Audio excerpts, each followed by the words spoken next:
All right. So, hey, everyone, it's Sharon Bohoman with eXp Realty, and joining me today is Catalina Alvarado with Fairway Mortgage, Team Alvarado. And we are coming to you today to talk about the Homes for Heroes program. We are both affiliates of the Homes for Heroes program. I am a real estate specialist. Catalina is the mortgage specialist for the program. And let's talk a little bit, about what Homes for Heroes is. So you may be going, okay, great. What is that? Homes for Heroes is a program that was founded after the events of 9/11. And so, we're coming up right now on the 20th anniversary of 9/11, where a lot of first responders lost their lives responding to the events of that day. And there was a real estate group in the area, in the New York area, that decided they wanted to help families of first responders, to help them, one, de-stress the home buying process or selling process, and then also be able to reward them, to thank them for their service, and give back to them. Many times, they may find it challenging, especially with their stressful work and the time that they have to be at work to go through a process when they want to find a home for their family. And so Homes for Heroes basically was founded in order to support people in these professions. And specifically the professions we're talking about are firefighters. Firefighters are usually listed first because they were the primary first responders that were most heavily affected on 9/11. They had their trucks right there in front of the buildings before anyone knew that the buildings were going to collapse. And so there were firefighters inside the buildings. They had their trucks outside of the buildings. And as those towers came down, very sadly, there was a lot of loss among the fire department there in New York City.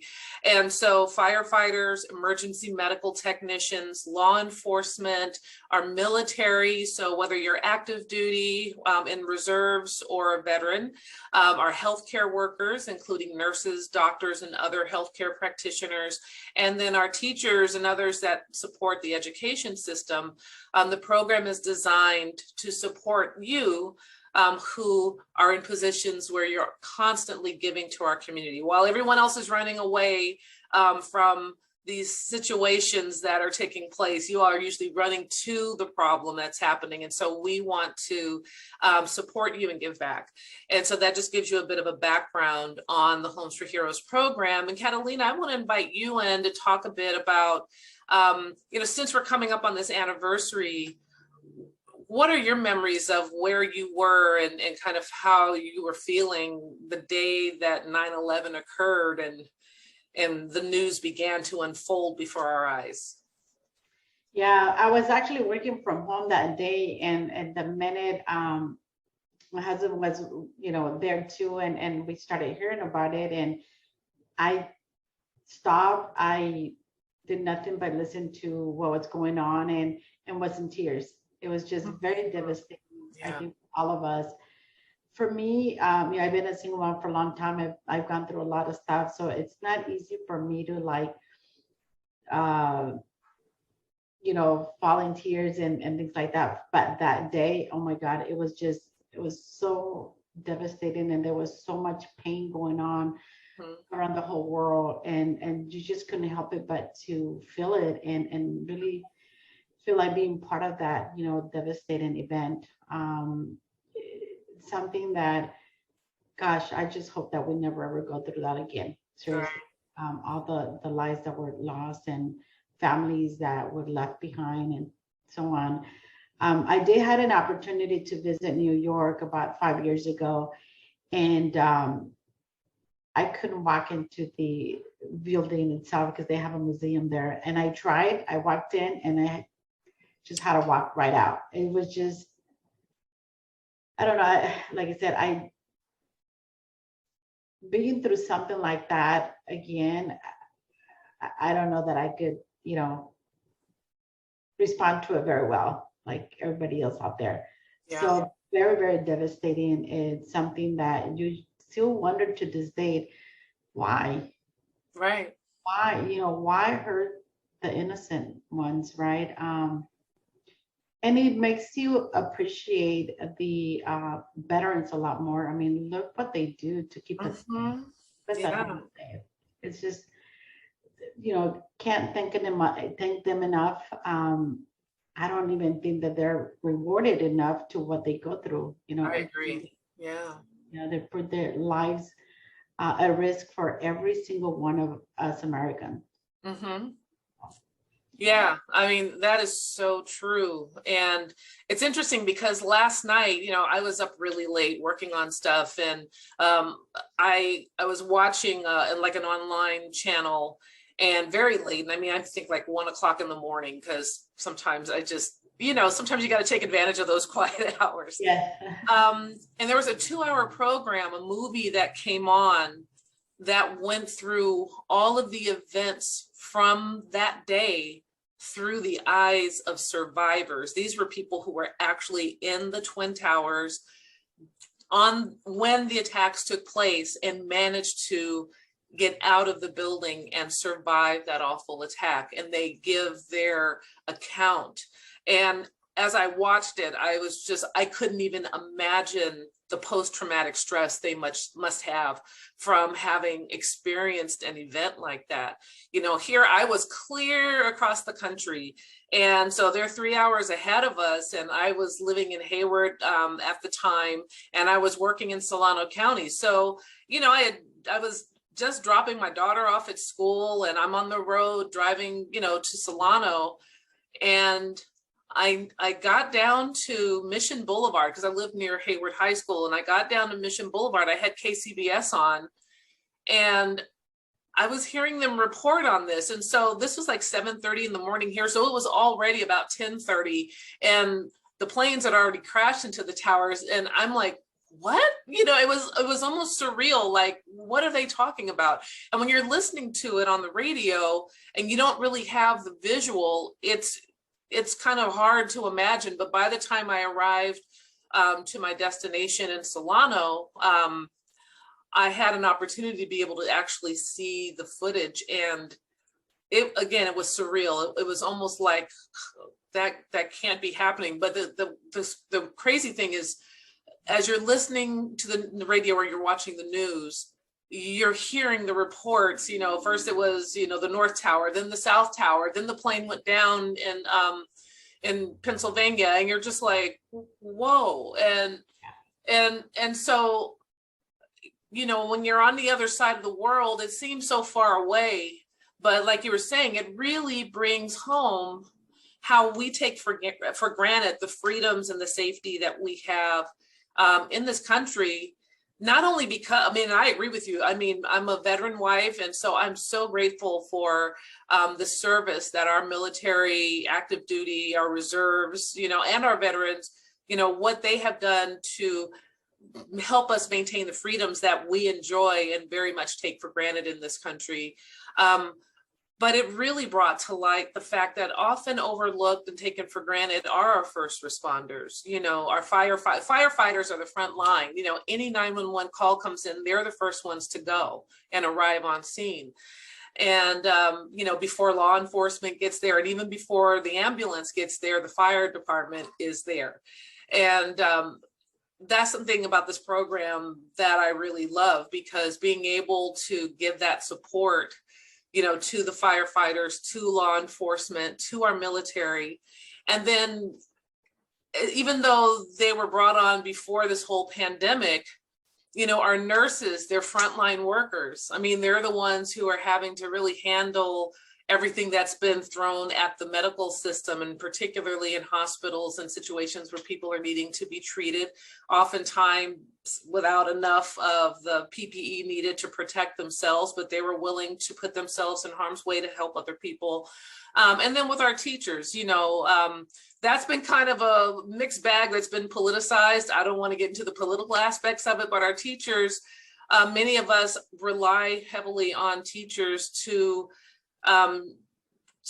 work with helping our children to learn and develop while we're out having to earn a living, and so oftentimes I have friends who are teachers, and man, they got a big job. And so again, when I learned about this program, I was so excited about the opportunity to be able to work with and serve the people within our community who are serving in these professions. Totally. Yeah. I mean, it's every single one of them out there, the first responders, whether again, teachers and nurses and doctors and firefighters, Mhm. every single one of them out there, we can't thank them enough. Yeah, They're givers. I absolutely. think in order for someone to be in that type of field and first responders, they're givers, Yeah. very kind, because again, they put their life at risk for every one of us. Mhm. And not many people of us are willing to do that. So seriously, I got so much respect for every single one of them out there. Just No, you're absolutely right, because every day when they put on their uniform, they don't have a guarantee that they're going to come home to their family, that's right. regardless of which of those professions they're in. I mean, teachers may not have as much of an immediate, danger of mortality, but they still carry a heavy responsibility. But I have a good relationship with my local sheriff's department. And with everything that's been going on, even with, around police and how police have not been really getting the kind of support they need. Again, as I mentioned earlier, and this is certainly not my quote, but while they're running to the issue and we're running away from it.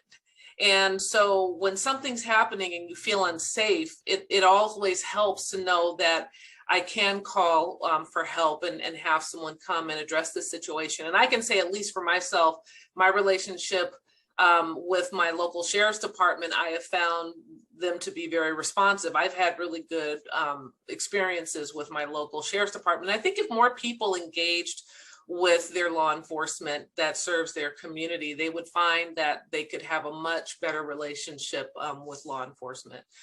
Yeah. So all that said, because I mean, I'm sure we could talk about this all day. But it's great that we've brought that out, because it really speaks to why we have affiliated ourselves with this program. And then let's talk a little bit now about the program. I'll talk about the real estate side, and then I'll toss it back to you to talk about the mortgage side. So the Homes for Heroes program is a program designed, as I mentioned earlier, to help people in these first responder professions to save when they purchase a home, sell a home, or refinance a home. And so in a nutshell, how it works is when you work with an affiliate like myself in the purchase or sale of your home, I give back to you. So part of my commission comes back to you in the form of a check. I just, let Homes for Heroes know how much the home sold for. A check gets cut to them from escrow, and then they cut a check for the reward that comes back to you after the close of escrow. In some situations, if you needed those funds to go toward your closing costs, there are special exceptions that could be made. But that's really it in a nutshell. There's not a whole lot more to it. There's one form that we just let them know that you're participating in the program, and the transaction just moves right along smoothly as any other transaction. Now, what's great about this is you can actually increase your reward savings when you also work with a mortgage affiliate, which Catalina is. Catalina, why don't you share with them how you save the money on their transaction? Yeah, so the lender credit goes directly to the closing cost, and there's no paperwork needed on their end whatsoever to get that concession. And I don't think there's any paperwork on their end either for your the check that you issued to Homes for Heroes, correct? They don't Right. get anything. So literally they're just getting this incentive from us just for being a first responder. Mm-hmm. It's a way of us giving back to the community for all they do. Right. So on our end, again, our lender credit goes directly towards the closing costs. They'll see it on the loan estimate, and they'll see it on the final closing statement that there was a lender credit towards the closing costs. Right, and that's the same thing. So on the real estate side as well, when you look at your final settlement statement or your estimated settlement statement before the final close of escrow, you will see the credit from the lender for the Homes for Heroes program, and you'll also see the credit that you'll be getting back from the real estate agent on the real estate side. That'll all be there. But there is a form at the beginning where I show you, like once you go into escrow, based on the purchase price of the property or the sale price, if you're selling, there's a formula we use to determine how much you're going to get back. So there's a form that you will sign up front that just basically outlines how the program works, and it outlines how much you'll actually be getting. So there's not going to be a surprise saying like, oh, well, I thought it was going to be this amount. You'll actually have a form, a one-page form that you'll sign acknowledging that it's been disclosed to you how much you'll be receiving as a reward from the sales side of the, the real estate side of the transaction. Yeah, I really like the program. I like the flexibility that it also has on your end, where if they needed the additional funds to close from your commission, they can apply it towards the closing costs, again, by asking Homes for Heroes, or showing them that you have the need to get that credit towards the closing costs, which is, again, very flexible. And I like that. I'm actually closing one right now. It's a veteran, and he literally, as you know, veterans are 100% financing. Right. They do have obviously closing costs, and he wanted to take advantage of literally coming in with no money down whatsoever. Mm-hmm. So the lender credit and the realtor's credit is being applied towards the closing, and he's coming in with almost nothing. And I'm glad you brought that up, because it would be interesting to hear from you. I know sometimes with loans like VA loans, FHA loans, there may be a cap or a limit to how much they can receive in credit toward their closing. Can you explain that a little bit? Are there any limitations? So let's say they wanted to they get the credit from you, but then if they wanted to also apply the credit that they would get from me to their closing costs, is there a cap on that? Yeah, there is. There's an FHA and VA, there's a 6% cap. Okay. But if they're buying in our beautiful Bay Area, yeah, you won't hit the cap. Don't worry. Yeah, about right. it. That's a good point. And oh, go ahead. I'm sorry. 6%. So the cap on that is 6%. On a conventional, it's a 3%. Okay. So depending on what the purchase price is, you're not going to hit the cap. Yeah, and speaking of that too, just to kind of add on to that, the purchase prices in the Bay Area. So, like the median home value, depending on what town you're in the Bay Area, because it ranges anywhere from 800,000 on up. Yes. But if we take that figure of like around 850,000, the way the formula works, just to kind of throw an average number out there, this is not an exact number. We would actually run the formula if, once you found a house, and it'd be based on that purchase price. But if I'm buying a house around 850,000, the reward from the real estate side would be somewhere around, like 5,000, 500. It's a really nice reward. It's a good amount. So that could be like kind of a ballpark amount that you'd be getting back. If you're getting into the higher price point, so if you're up around $1 million, you could be closer to like $8,000 on what's coming back. Again, that's not an exact number. That's just, an estimate, but we would run the formula on whatever the purchase price is. But based on our home values here in the Bay Area, those heroes taking advantage of the program here, they get significant rewards back. So it's pretty nice. They do. And speaking of the buyers that are up in the, $1 million purchase, we do offer a program where they don't need to have the 20% down. Nice. A lot of times people shy away from buying a home in the millions, or the neighborhoods that they are in or closer to work, because they think that they need a 20% down. So we do offer a program with 10% down on a $1 million home plus. And so a lot of people out there don't know that. So it's available, and we'll be happy to guide you through it and tell you exactly how it works.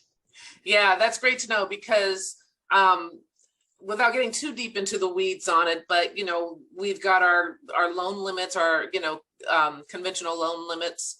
And so, yeah, once you go over that limit, which is what 820, yeah, 822, yeah. So anytime the loan amount is over 822, then you're in the jumbo world, Right. right? Jumbo market. And again, a lot of times consumers or, you know, buyers out there are under the assumption that they have to have 20% down if they're above the 822 loan amount. So there's ways to get around that.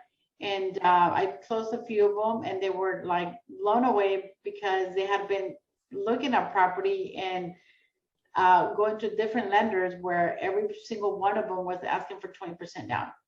And that's really important to know because, again, with our median home prices, if people are buying here, especially in the Hayward, Castro Valley area, finding a home under 822,000 is not very easy.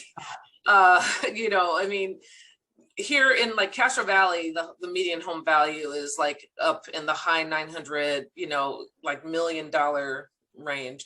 And when you come into Hayward, depending on the part of Hayward is, but for the most part, single family homes, they're right at that 800,000 mark. And so for a lot of people, especially if they're in a situation where there's competition, it's not very difficult to go above that conforming loan limit. And so it's good to know that there are programs that will enable a person to be able to take advantage of purchasing a home in this higher priced area, but still be able to do it under a conventional loan model rather than having to jump into a jumbo loan model, which often then requires more paperwork and other requirements, so to speak. A higher down payment, for instance. Yeah. But if they're buying something in the, you know, 900, lower 900s, then they can literally buy for down payment as little as 5%. Nice. And then on an FHA, which again, the limits on FHA and conventional in the high cost areas like the Bay Area, maximum loan amount on FHA as well is 822. And that only requires the 3.5% down. Right. Now under the VA, they can buy up to 1.5 at 100% financing. Nice. Yeah. So. Yeah. So those are great things about. So every person's situation is unique, and so that's why, you know, if you want to figure out what's going to work for you, it'd be great to just contact Catalina directly, and then she can look at your unique situation and let you know exactly what programs would be available to you. And you know, same on my side, you know, understanding exactly what it is your family needs, where you need to be, and you know, factoring in all the factors that are going to be important for you in terms of where you live and the lifestyle that you want to lead.